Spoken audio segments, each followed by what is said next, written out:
Hello friend, आज हम Gujarat police भर्ती 2024 આગામી પરીક્ષામાં જીકેજીએસનું મહત્ત્વ ખૂબ વધારે હોવાથી આપણે રાષ્ટ્રીય પુરસ્કાર અને તેના વિજેતા જેમાં અર્જુન પુરસ્કાર, ભારત રત્ન, પદ્મ વિભૂષણ, પદ્મભૂષણ, પદ્મશ્રી જેવા એવોર્ડ વિશે વાત કરીશું. તો સો गाइस आपका स्वागत है स्टडी विथ हेमदीप.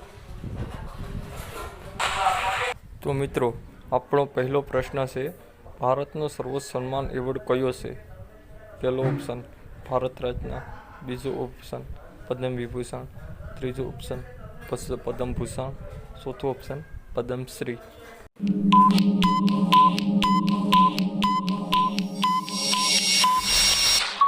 તો ગાઈસ, તેનો સાચો જવાબ થશે ભારત રત્ન.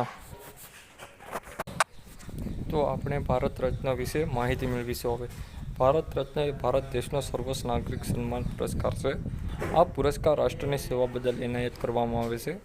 આ સેવાઓમાં કલા, સાહિત્ય, વિજ્ઞાન અથવા સાર્વજનિક ક્ષેત્રે આપેલી સેવાઓનો સમાવેશ થાય છે.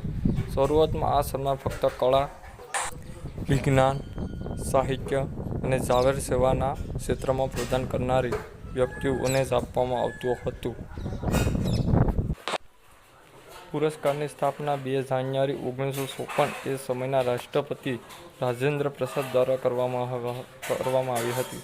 આ સન્માન માટે દર વર્ષે ભારતના વડાપ્રધાન દ્વારા ભારતના રાષ્ટ્રપતિને ભલામણ કરવામાં આવે છે, જે ભારતના રાષ્ટ્રપતિ દ્વારા 26મી જાન્યુઆરીના દિવસે આપવામાં આવે છે. 1954ના સર્વપ્રથમ ડૉક્ટર સર્વપલ્લી રાધાકૃષ્ણન તથા રાજગોપાલાચારી ડૉક્ટર ચંદ્રશેખર વેંકટ રમણ એનાયત કરાયો હતો.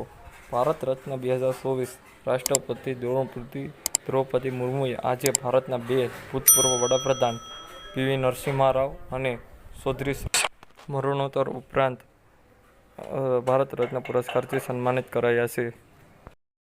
તો આ રહ્યા ભારત રત્ન પુરસ્કાર મેળવનારા વ્યક્તિઓની સૂચિ, જેમાં ભારત રત્ન મેળવનાર વ્યક્તિઓ સામેલ છે, જેમાં PM નરસિમ્હા રાવ પણ સામેલ છે.